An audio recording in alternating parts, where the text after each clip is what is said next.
அஸ்ஸலாமு அலைக்கும். எல்லாரும் எப்படி இருக்கீங்க? நல்லா இருக்கீங்களா? Welcome to taste my foot. இது வரைக்கும் எங்கள் சேனலை சப்ஸ்கிரைப் பண்ணாதவங்க ப்ளீஸ் சப்ஸ்கிரைப் பண்ணுங்கள். அப்படியே பக்கத்தில் இருக்க பெல் ஐக்கானையும் கிளிக் பண்ணுங்கள். எங்கள் வீடியோ உங்களுக்கு பிடிச்சிருந்தா லைக் பண்ணுங்கள், உங்கள் ஃப்ரெண்ட்ஸ்க்கும் ஷேர் பண்ணுங்கள். ஓகே, இப்போ நம்ம வீடியோக்குள்ளே போகலாம்.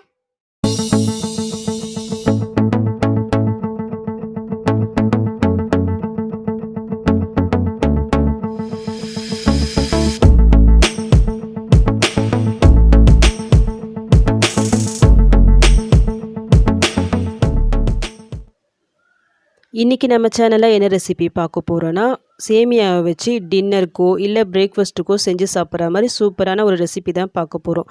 இந்த ரெசிபியை நேம் வந்து கார சேமியான்னு சொல்லுவாங்க, சேமியா பிரியாணின்னு சொல்லலாம். ஏன்னா இது பிரியாணி டேஸ்ட்டில் இருக்கும்.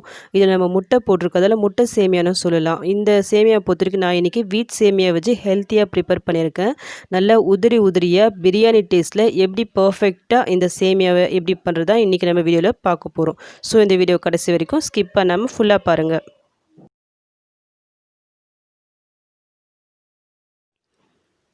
இந்த ரெசிபி பண்ணுறதுக்காக நான் இன்றைக்கி ஒரு 1/2 கிலோ அளவுக்கு சேமியா, எந்த சேமியா வேணாலும் நீங்கள் எடுத்துக்கலாம். நான் இன்றைக்கி வீட் சேமியா தான் எடுத்திருக்கேன். இது ஆல்ரெடி வறுத்த சேமியா. ஸோ நான் வறுக்காமல் அப்படியே டைரெக்டாக எடுத்துட்டேன். ஒருவேளை வறுக்காத சேமியா நீங்கள் எடுத்திருந்தா எண்ணெய் இல்லைனா கொஞ்சம் நெய் போட்டு கொஞ்சம் வறுத்து எடுத்து வச்சுக்கிங்க. நெக்ஸ்ட்டு இதுக்கு தாளிக்கிறதுக்காக ஒரு 3 வெங்காயம், 2 பச்சை மிளகாய் இந்த மாதிரி நீட்டாக கீறி வச்சுருக்கேன். ஒரு 2 தக்காளி, கொஞ்சம் கொத்தமல்லி ப்ளஸ் கொஞ்சம் புதினா, நெக்ஸ்ட்டு ஒரு 4 முட்டை நான் எடுத்திருக்கேன். இந்த சேமியா தாளிக்கிறதுக்காக நல்ல ஒரு அகலமான ஒரு பாத்திரமாக எடுத்துக்கோங்க. நான் இதில் வந்து எண்ணெய் ஊற்றுறேன். இந்த எண்ணெய் நல்லா சூடான உடனே இதில் 2 துண்டு பட்டை, ஒரு 3 லவங்கம், 3 ஏலக்காய் நான் போடுறேன். இது போட்டுட்டு நல்லா ஜஸ்ட்டு அது வெடித்த உடனே நம்ம கட் பண்ணி வச்சுருக்க வெங்காயம் ப்ளஸ் இந்த பச்சை மிளகாவை போட்டுடலாம். இந்த வெங்காயோட கலர் வந்து நல்லா கலர் சேஞ்ச் ஆகணும். அது வரைக்கும் நம்ம ஃப்ரை பண்ணலாம்.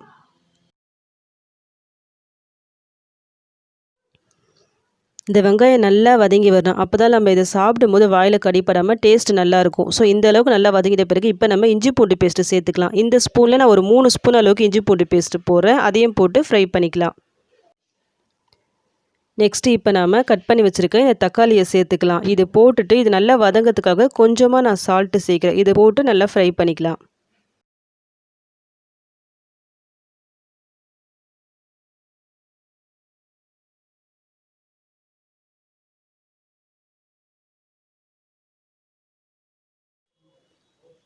நாம் போட்ட வெங்காயம், தக்காளி எல்லாம் நல்லா வதங்கிடுச்சு. இப்போ இந்த ஸ்டேஜில் மசாலாவை சேர்த்துக்கலாம். ஒரு 1½ ஸ்பூன் அளவுக்கு நான் தனி மிளகாய்த்தூள் சேர்க்குறேன். 1/4 ஸ்பூன் அளவுக்கு மஞ்சள்தூள். உங்கள் காரத்துக்கு ஏற்ற மாதிரி நீங்கள் மிளகாய்த்தூளை எக்ஸ்ட்ரா இல்லைனா கம்மியாக சேர்த்து ஆட் பண்ணிக்கிங்க. அதுக்கேற்ற மாதிரி அட்ஜஸ்ட் பண்ணிக்கிங்க. இது போட்டு ஜஸ்ட் ஒரு 2 நிமிஷம் நம்ம ஃப்ரை பண்ணிக்கலாம்.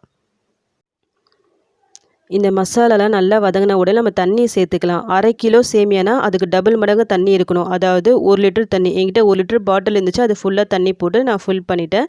இதுக்கு தேவையான அளவு சால்ட்டு போட்டுக்குங்க. இது எல்லாத்தையும் ஜஸ்ட் ஒரு மிக்ஸ் பண்ணிவிட்டு மூடி போட்டு இது நல்லா ஒரு கொதி வரட்டும். அது வரைக்கும் நம்ம வெயிட் பண்ணலாம்.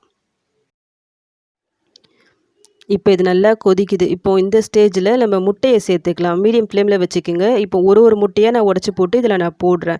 முட்டையை பொறுத்த வரைக்கும் டைரெக்டாக நீங்கள் இதில் ஆட் பண்ணிடாதீங்க. ஏன்னா ஒரு முட்டை கெட்டு போனால் கூட ஹோல் ரெசிபி வீணாயிரும். இது மாதிரி தனியாக ஒரு கிணத்துல போட்டு தனித்தனியாக போடுங்க. அப்போ நம்மளுக்கு தெரியும் நல்லா இருக்கா இல்லையா சொல்லிட்டு. முட்டையை போட்டுட்டு மிக்ஸ் பண்ண வேணாம். ஜஸ்ட்டு அப்படியே மூடி போட்டு ஒரு 5லேருந்து 10 நிமிஷம் இருக்கட்டும்.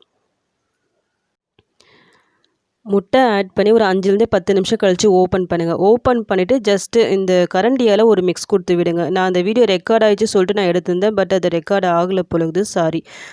நெக்ஸ்ட்டு நம்ம மிக்ஸ் பண்ணி விட்டுட்டு இந்த நம்ம சேமியா வச்சுருந்தோம் பார்த்தீங்களா, அதை போட்டு இந்த மசாலா கூட எல்லாத்து கூட கோட்டார மாதிரி நல்லா ஒரு மிக்ஸ் கொடுத்து விடுங்க. இந்த கிரேவியோட இந்த சேமியா நல்லா கோட்டார மாதிரி நல்ல ஒரு மிக்ஸ் கொடுத்து விட்டுருங்க. தண்ணி வந்து பத்தாத மாதிரி தான் இருக்கும். பட் இதுவே போதும். ஓவராக நீங்கள் தண்ணியை ஆட் பண்ணிவிட்டால் குழஞ்ச மாதிரி ஆகிடும். ஸோ இது நல்லா ஒரு மிக்ஸ் பண்ணி விட்டு மூடி போட்டு ஒரு 5லேருந்து 10 நிமிஷம் அப்படியே தம்க்கு விட்டுருங்க. இந்த சூட்லேயே இந்த சேமியா நல்லா குக் ஆகி வந்துடும் உங்களுக்கு. ஒரு 10 நிமிஷம் கழித்து நான் ஓப்பன் பண்ணுறேன். பாருங்கள், இந்த சேமியா வந்து நல்லா குக் ஆகி வந்துடுச்சு. நல்லா உதிரியாக நல்லா சூப்பராக வந்திருக்கு பாருங்கள். அவ்வளோதான். இப்போ நம்ம ஸ்டவ் ஆஃப் பண்ணிக்கலாம்.